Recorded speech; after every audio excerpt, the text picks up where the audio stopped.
हमारे बीच में आज मिहिर देसाई हैं। ये सीनियर एडवोकेट हैं बॉम्बे हाई कोर्ट के और पिछले काफ़ी सालों से ह्यूमन राइट्स के केसेस और ख़ास तौर पे जो टेरर एक्ट्स के केसेस हैं उसमें काम कर रहे हैं। सर, हमारे इस इंटरव्यू को देने के लिए बहुत आपका शुक्रिया। मेरा छोटा सा आपसे पहला जो सवाल है वो यही है कि ह्यूमन राइट्स ही क्यों, और ऐसे ही केसेस क्यों जिसमें हमेशा सरकार के विपरीत में जो एक्यूज़ हैं उनके डिफेंस के लॉयर में आप खड़े हुए, तो ये जर्नी आपका कहाँ से शुरू हुआ, अगर आप बता पाएँ? मैं करीब अर्ली 80s में मेरी लॉ की डिग्री हो गई, लेकिन लॉ की डिग्री करने की वजह ये थी कि मैं ट्रेड यूनियंस में एक्टिव था तभी बम्बई में, और तब लगा कि वर्कर्स को हेल्प करने के लिए अगर लॉ की डिग्री हो तो उससे कुछ फ़ायदा होगा। तो तभी मैं 3 साल लॉ की डिग्री की बम्बई से, और फिर और उसके साथ साथ मैं दूसरा यानी हाउसिंग राइट्स के ऊपर काफ़ी ऑर्गेनाइजेशनल वर्क करता था with pavement dwellers and slum dwellers in Bombay. तो उस कनेक्शन में इंदिरा जयसिंह के साथ मेरा मिलना हुआ, क्योंकि वो ओल्गा टेलिस का केस फिर हमने डाला सुप्रीम कोर्ट में, जो then it became the famous Olga Tellis case, and then I work with her for 2-3 years. And from the beginning, I was more keen on issues concerning social justice and human rights, etc. To begin with workers' rights. थोड़ा अंग्रेजी में आएगा तो चलेगा? हाँ। तो पहले workers rights के साथ, और फिर धीरे धीरे हाउसिंग राइट्स जैसे मैंने कहा, और फिर एनवायरनमेंट है, फिर पुलिस एट्रॉसिटीज़ है, चिल्ड्रंस राइट्स, वुमेंस राइट्स, वो सब में तो 2-3 साल इंदिरा के साथ काम किया। फिर मैं, कॉलिन और गायत्री, हम तीनों तब वहाँ थे, तो वहाँ से हमने अलग अपना एक ऑफिस मुंबई में चालू किया, which was basically 3 of us were sharing the chambers and doing similar kind of work. यानी हम सब लोग तभी, workers agitation was very high, textile strike agitation was very high, तो उस वक्त हम ज़्यादा करके वर्कर्स की केसेस के ऊपर ध्यान दे रहे थे। फिर धीरे धीरे फिर 89 में HRLN की पहली मीटिंग हमने बम्बई में एक बड़ी मीटिंग की थी, जहाँ से HRLN का बर्थ हुआ जैसे। और फिर उसके साथ साथ फिर हम लोग हमारा नॉर्मल लीगल वर्क करते थे, और लेकिन काफ़ी ध्यान हमारा on various human rights issues के ऊपर काम करते थे। जैसे मैंने कहा, अलग अलग इश्यूज़ के ऊपर काम करते थे। उसके बाद हमने बम्बई में जो HRLN का ऑफिस चालू हुई, उसका नाम तब अलग था, उसका नाम था India centre for human rights and law. तो I was the director of that for about 10 years, till about 2007, 2008, 2007 I think, 10, 12, 14 years, whatever. And so that time we started a similar thing which is now happening, and then it was spreading across the country. और तभी हमने एक magazine भी चलाई थी कुछ 5-1 साल के लिए, कॉम्बैट लॉ करके, और उसके अलावा इंडियन पीपल्स ट्राइब्यूनल, जो कि which was basically alternate fact finding to the government versions, उसके ऊपर काफ़ी काम किया। फिर 2007 से फिर मैं, I am not organisationally connected with HRLN, but helping them from time to time, helping various organizations, and essentially 2002 में ज़्यादा करके कम्युनल राइट्स के ऊपर, क्योंकि जब गुजरात में दंगे हुए, that time I stayed in Gujarat for about 3 months, और वहाँ का पूरा जो काम दंगों के आजू बाजू वो किया, वो जो केसेस है वो वहाँ फिर काफ़ी काम किया था। यानी कि बैक टू बॉम्बे 3 महीने के बाद, लेकिन अभी तक वहाँ के केसेस कुछ चालू है तो वो मैं देखते रहता हूँ। जैसे जाकिया जाफरी का या अमित शाह के खिलाफ केस हुआ था, या मोदी के खिलाफ केस हुआ था, तो वो सब, तो communalism was one issue on which I was working quite a lot, and in that process state atrocities, this UAPA cases जो भी है, लेकिन वो एक भाग है कि human rights hardcore human rights जिसे बोलते हैं, कि डायरेक्टली स्टेट के खिलाफ, स्टेट वायलेंस के खिलाफ। तभी मैं एक्चुअली 3-4 साल तक कश्मीर में हमने एक इंटरनेशनल ट्राइब्यूनल बनाया था, एक इंटरनेशनल बॉडी थी, उसने बनाया था। So I was appointed as a legal counsel for that. So for 4 years I have gone there for about 10-12 times। I was in Kashmir, we are doing various fact finding etcetera etcetera. तो उस तरह से काफ़ी पूरे भारत में कई जगह पे, आसाम में है या कई जगह पे काम किया।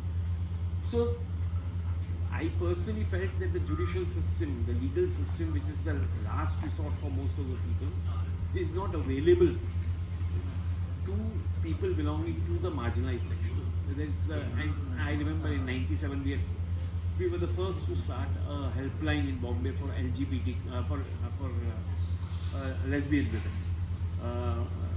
So we started all that kind of work, and then that has been going on till now, and I think it's it's a very fulfilling work. You don't always meet success. Many times there are failures, many times there are successes. There can be small successes here, there's small successes there. But I think it's very important to, especially in the present times, when the human rights violations by the state are increasing in a very, very rapid way. It's very important to do human rights work, especially if you are in law. Then it's important to use your legal skills to do those. You should do social justice work everywhere, whether you are in law or not. If you are in law, it gives you an additional skill to do that work. So I think it's very important to, and I have always enjoyed doing that work, and I wouldn't do any other work for as an option. So and the fulfillment which you get when an individual person who feels that they have no recourse to anything suddenly gets some kind of an order, it may be a small order from the court, etc., etc., and feels satisfied. That fulfillment is, I think, you won't get if you win a 100 crore case for a corporate, biggie. So it's a different kind of satisfaction which you get. So you're also working on, you are representing many people in the Bhima Koregaon case. Yes, and yes. people have been charged under the UAPA law. Yeah. So can you tell us something about those cases and the law aspect of that? See, the problem is that UAPA, the Unlawful Activities Prevention Act, where bail becomes very difficult to get, has been used by the police, by the investigating agencies, to implicate a lot of people. Especially earlier also it was being used. Earlier TADA was misused, POTA was misused. But now what has happened is they are targeting people who are the human rights defenders, which is not something which used to happen that often earlier. So now they are targeting professors, they are targeting lawyers, they are targeting journalists, they are targeting various kinds of activists. And that is how the Bhima Koregaon case came about. That it started with a speech given at an Elgar Parishad, and out of 16 people who are arrested by now, 13, even according to the police, were not at the Elgar Parishad. Okay, they had no connection with the Elgar Parishad, but they implicated them into a larger case. And we don't know when bails. We are trying to get them bail. We have been able to show because what has happened is their entire case is based on data recovered from computers of person X or person Y, and we have been able to show that the data was planted on those computers. And so I personally feel it's an excellent case. The problem is the trial takes its own time. Bails are very difficult to get. So our battle is not so much whether they will be convicted or not, but how long will they be in jail before they are released on bail. So that's the main battle which is going on right now. And Bhima Koregaon case is only a kind of a laboratory which they used for what they have done in Delhi, what they have done for farmers' struggle. You use UAPA not because you want to convict anybody, not because you have found anybody with bombs and arms, and therefore branded them as terrorists, but as a conspiracy when no crime has been committed as yet. But you put them under some kind of a conspiracy. Once you say conspiracy, you can rope in as many people as you want and keep on putting them behind bars. So here also initially 5 people were roped in, then 5 more, then 2 more, then 1 more, then 1 more, that kind of thing. So it's an endless kind of a saga. So we are trying to fight, but we are trying to, ultimately we are saying that UAPA itself is a draconian law and should be done away with. So that's how we look at, I look at it. So there are many young people, because I'm a young student, so many young people also got charged under UAPA when the lockdown was going on. Right. And they were arrested. So now when the young people or young lawyers look at law and they also want to work in human rights, there is this fear that how long will it take? And now the students are also being charged. So what hope can we see from the judicial system if we want to work in See, if you ask me very frankly, the Supreme Court has been in decline for quite some time. At the same time, you have some good judges. Also, what happens is that you see, you have two choices, not two choices, but there are two things you do as a human rights lawyer. One is, of course, proactively file cases, whether it's for environment, whether it's for women's rights, whether it's for labor rights, etc. Proactively you file cases for demanding some rights. Second thing you do is you are trying to defend people who are in jail. For them, a lecture on how bad the law is will not help. They want to get out of jail. Okay? So you may decide that whether I want to use the law for a particular environment project or not to use it for a particular environment project, whether I should go to court or not. But when people are in jail, you don't have that choice. You have to use the legal machinery. Okay? Because otherwise, how do you get them out? Okay? So I personally feel that yes, it's a hard battle. Human rights law is always a hard battle. It's a long battle. It's not that you will be on the streets if you are doing human rights law, in the sense that it's not as if there is no income. You may not be able to ride a BMW. That's the thing. But otherwise, I think unlike when we started, now there is. There are organizations who are willing to pay. There are people who are willing to contribute, etc., etc. So you can survive on that. But more than the survival, it's the spirit which you have. Okay?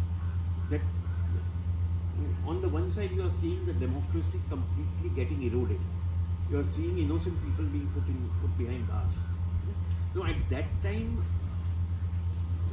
don't as a lawyer, don't we see as lawyers, all of us, okay, as our duty, as an ethical duty, moral duty, and legal duty, of course, to fight, okay, against these kind of injustices. Okay? Because I remember, and you see, when young people are arrested, there's a different this thing. Because I remember, I've been arguing UAPA, I've been arguing Bhima Koregaon cases for at least 2 years. But when I argued Nikita Jacobs' case for transit bail in Bombay High Court, and when we got some transit bail for her, the amount of young lawyers who came and said thank you very much, okay? It was amazing, because and that shows that when because people feel, normally the impression is that all these people who are arrested must be Naxalites or must be terrorists, etc., etc. But when a young person who is doing nothing else but activism on the internet, okay, gets arrested, okay, then they also realize that there is something really amiss. Okay? And I think, see, not everybody needs to be a full-time human rights lawyer. But it's important that a portion of your practice, it's important to devote to these kind of cases, because ultimately you are doing law not just as a career, and law has never been a career. It's also something much more. It's also a social service in a sense, and I think it's very important. As lawyers, you don't have that much to fear.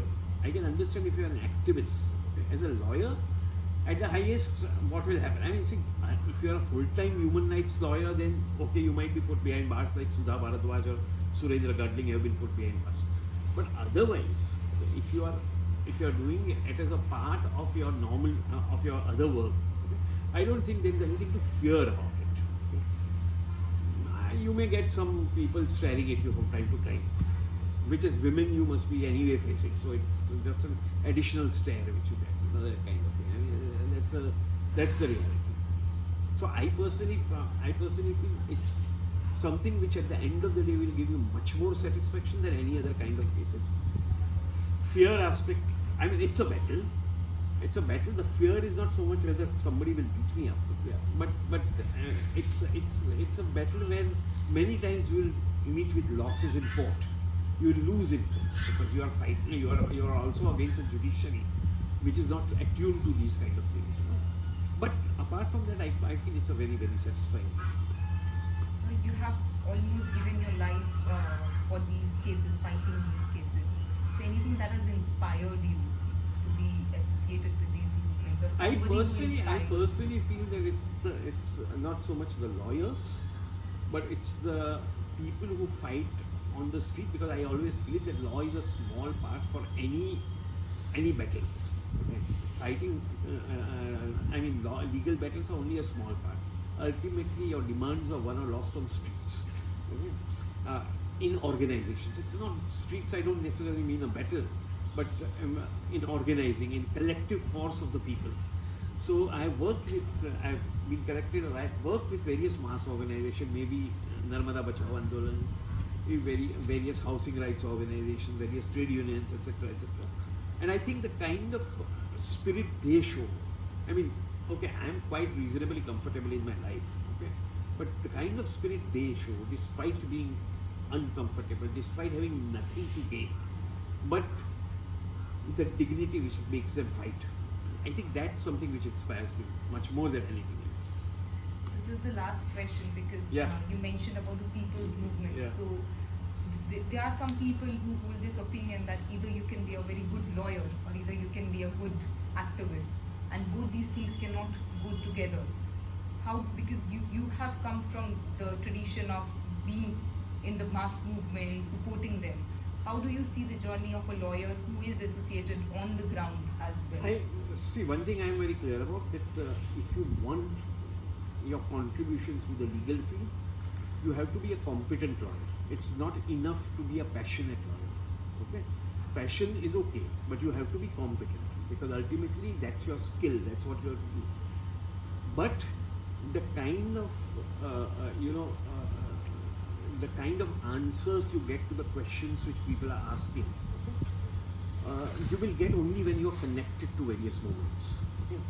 Even legal answers, okay? Legal. Because sometimes what happens is you think that you got a great judgment from court, but which will mean nothing at the grassroots level. So unless you are connected, and I think it's not a contradiction in terms being a good lawyer and being an activist lawyer. I think both can exist simultaneously. If you want to be an activist, you have to be and serve as a lawyer. You need to be a good lawyer, I undoubtedly. But at the same time, if you want to be a good human rights lawyer, you also have to be an activist. This is how I look at it. So any message for No, us? I am nobody to give any messages. Okay, sir. Okay. Anything that you want to add, sir? No, that's Thank good. you so much, sir. Thank you. But